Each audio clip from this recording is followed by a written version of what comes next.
Bagaimana hukumnya jika seseorang meninggalkan sholat?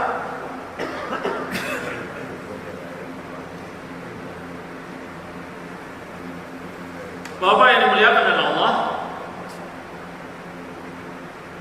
fikih tentang sholat ini memang strike, keras. Ya. Jadi jangan kaget kalau nanti di sini ada kalimat-kalimat membunuh dan dibunuh. Ya. Kenapa? Karena Islam memang betul-betul sangat ketat tentang sholat. Ya. Meninggalkan sholat, keempat imam mazhab sepakat atau sama pendapatnya. Keempat imam mazhab ini sama pendapatnya. Mukallaf yang meninggalkan sholat karena dia mengingkari kewajibannya dihukumi sebagai kafir dan wajib dibunuh. Serem ya? Serem. Tapi intinya di sini, kuncinya adalah warna ungu.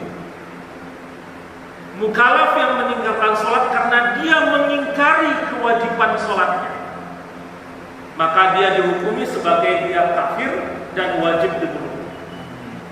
Pak, tentu saja ini nggak bisa, sulit berlaku di Indonesia ya. Sulit berlaku di Indonesia. Mau main bunuh-bunuh ya, karena memang Indonesia bukan negara yang berasaskan pada Islam. Ya. Bukan negara yang berdasarkan pada Islam, tapi hukum Islamnya jelas. Hukumnya adalah kafir, dan kalau dia kafir, dia wajib dibunuh. Kenapa? Karena dia mengingkari kewajiban sholat. Apa artinya mengingkari? Mengingkari itu bukan berarti tidak melakukan saja, tapi menolak. Dia Islam, mengaku dirinya Islam, tapi dia menolak ajaran sholat itu. Mengatakan misalnya, ajaran sholat atau perintah sholat itu bukan sesuatu yang wajib. Itu namanya mengingkari. Perintah sholat itu bukan 5 waktu, tapi cukup 3 waktu saja. Itu namanya mengingkari. Perintah sholat itu nggak ada perintahnya di dalam Al-Quran. Kan ada tuh berapa waktu yang lalu kita sempat dengar ya, di YouTube ada seseorang katanya ilmuwan, nggak tahu ya, S1, S2, S3 gitu, mengatakan bahwa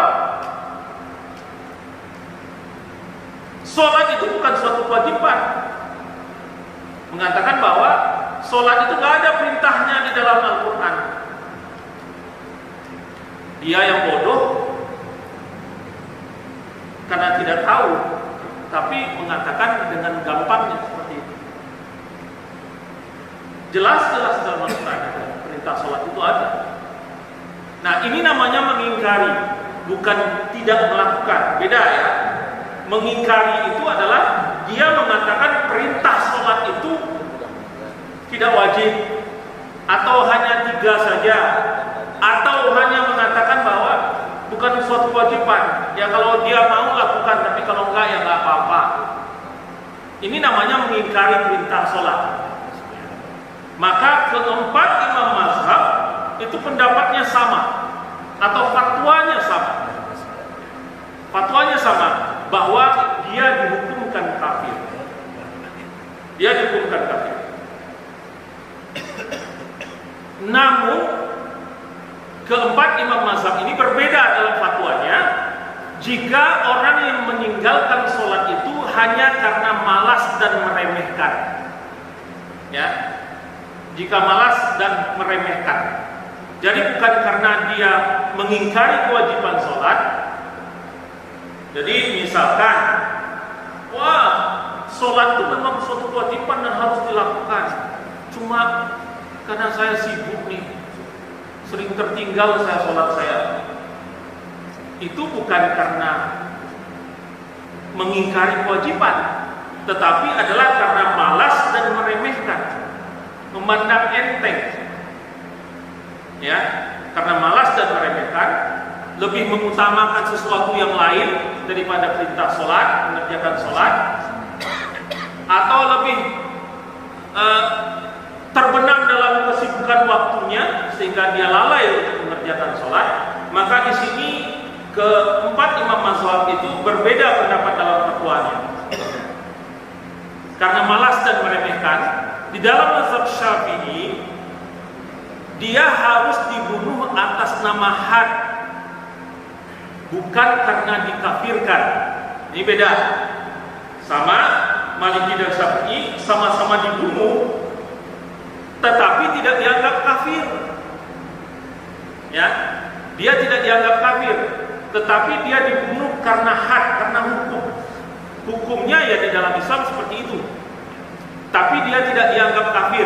Artinya apabila dia mati atau apabila dia meninggal dunia, jasadnya diperlakukan sebagai orang muslim. Ya, dia dianggap fasik, berbuat dosa besar. Berbuat dosa besar. Tetapi tidak otomatis kemudian kalau dia meninggal nggak boleh dilakukan atau nggak boleh disolatkan. Kemudian di dalam mazhab Syafi'i bahkan diberikan kesempatan kepada dia untuk bertobat. Maka jika dia mau bertobat, maka dia tidak dibunuh. Lain masalah kalau dia nggak mau bertobat. Kalau nggak mau bertobat, diberikan kesempatan, dipenjarakan, kemudian dia dipaksa, dia nggak mau sholat juga, itu namanya sudah mengingkari kewajiban. Dia sudah ingkar. Tapi kalau dia bertobat dan dia mau melaksanakan sholat, dia nggak dibunuh. Di dalam mazhab Syafi'i. Dan di dalam mazhab Hanafi, orang tersebut dipenjarakan sampai ia mau melaksanakan sholatnya. Jadi beda, ya. Mazhab Syafi'i dan Maliki, Syafi'i mengatakan dikasih kesempatan untuk tobat. Tapi kalau dia nggak mau tobat, maka dia dibunuh, tetapi bukan bunuh sebagai dia kafir, tapi sebagai hak saja, ya, sebagai hak saja.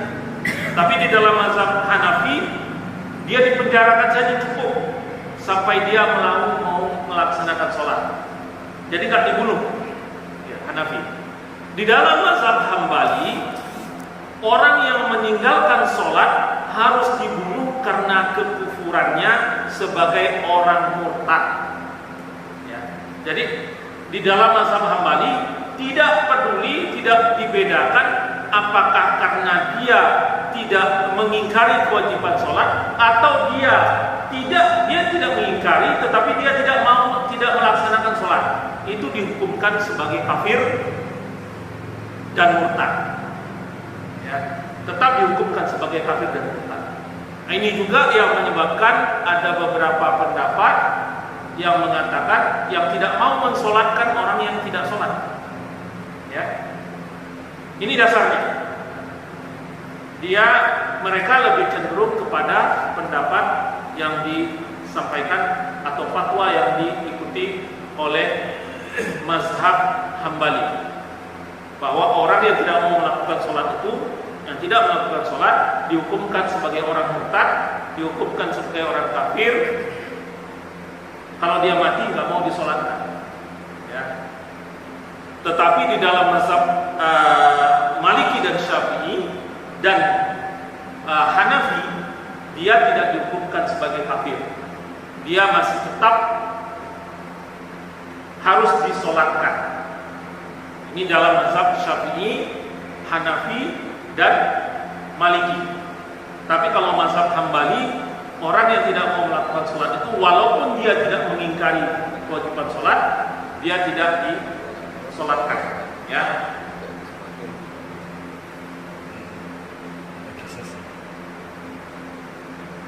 Baik, apa dalil yang orang yang meninggalkan sholat itu yang mengkafirkan, ya. Nah, tadi mazhab yang tidak mengkafirkan. Kalau yang tidak mengkafirkan itu mazhab Syafi'i, Maliki, dan Hanafi. Itu tidak mengkafirkan orang yang meninggalkan sholat. Bukan orang yang meninggalkan sholat karena membantah aturan sholat, ya, mengingkari kewajiban sholat, itu semua pendapat sama, ya. Kafir dan dia murtad. yang kita bahas ini adalah alasan orang atau pendapat yang tidak mengkafirkan,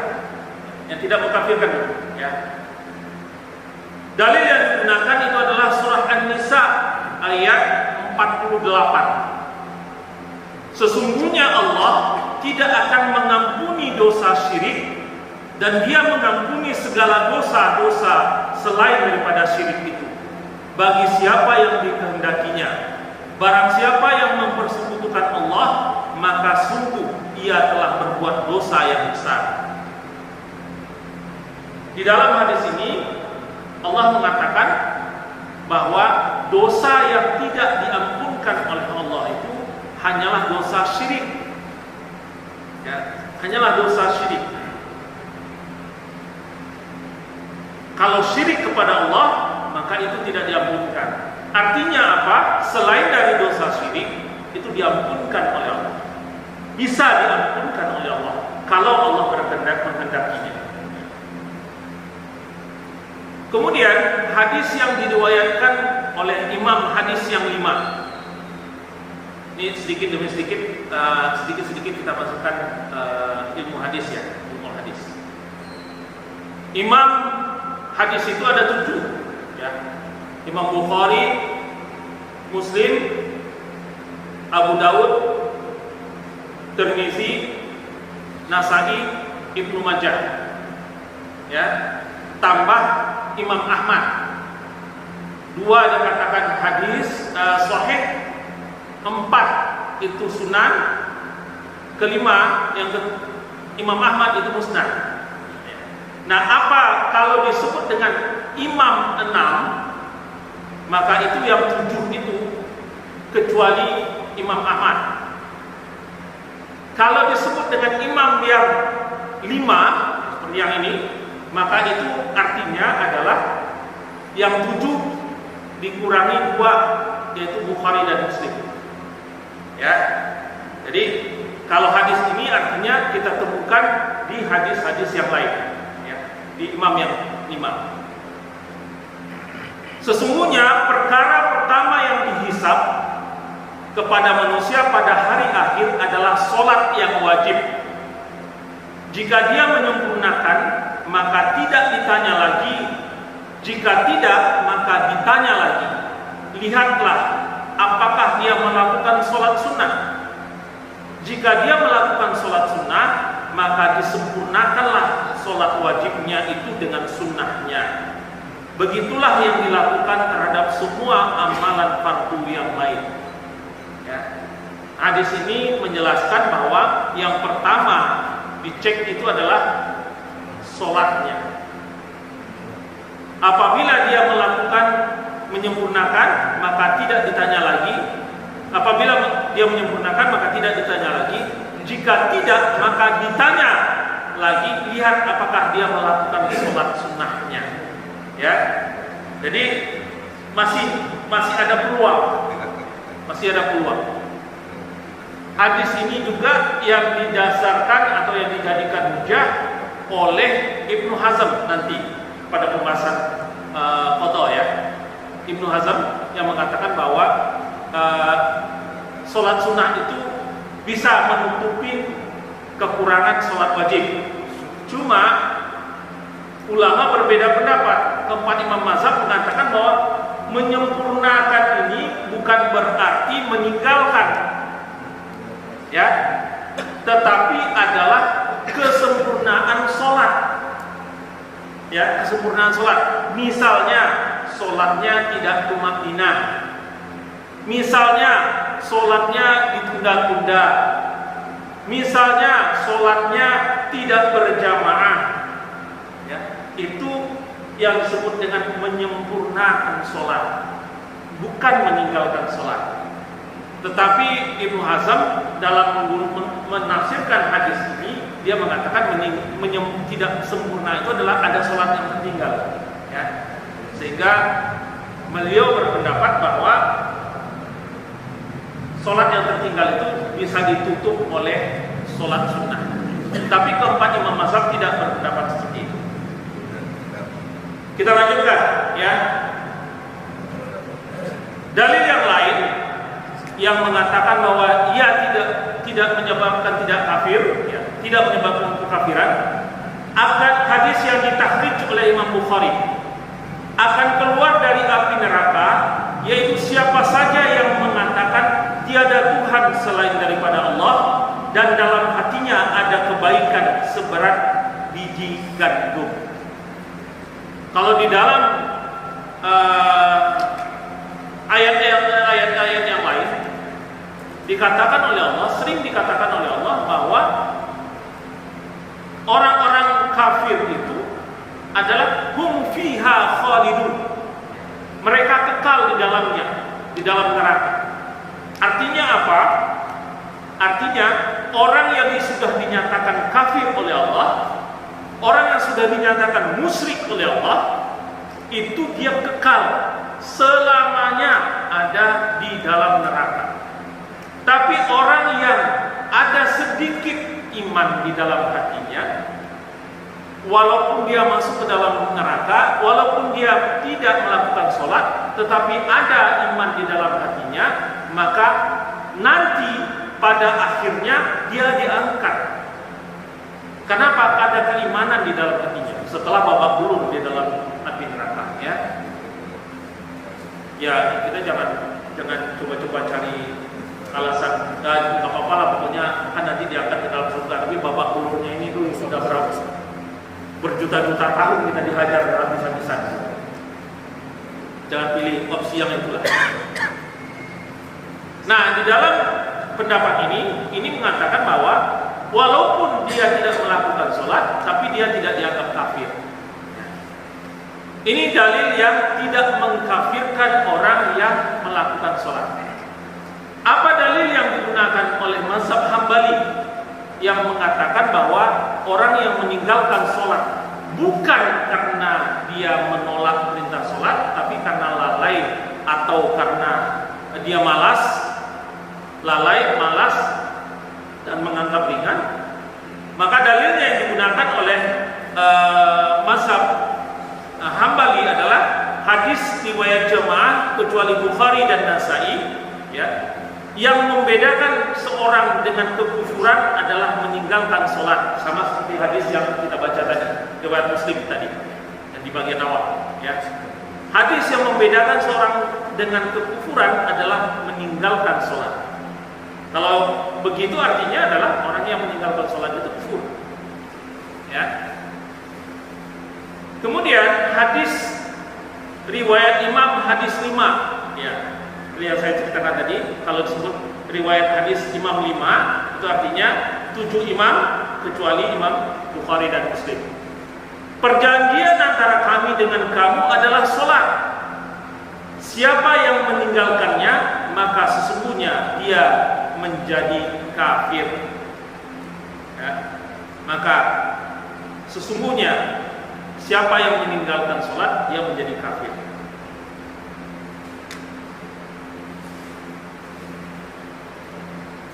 Jadi Bapak yang dimuliakan oleh Allah, itulah perbedaannya. Dalil yang digunakan oleh keempat imam mazhab tentang mengkafirkan dan tidak mengkafirkan orang yang meninggalkan sholat. Ada dua pendapat besar. 3 imam memfatwakan lebih kurang sama bahwa dia tidak kafir, walaupun berbeda-beda konsekuensinya. Tapi imam mazhab Hambali mengatakan dia kafir. Kalau dia kafir berarti hum fiha khalidun, dia kekal di dalam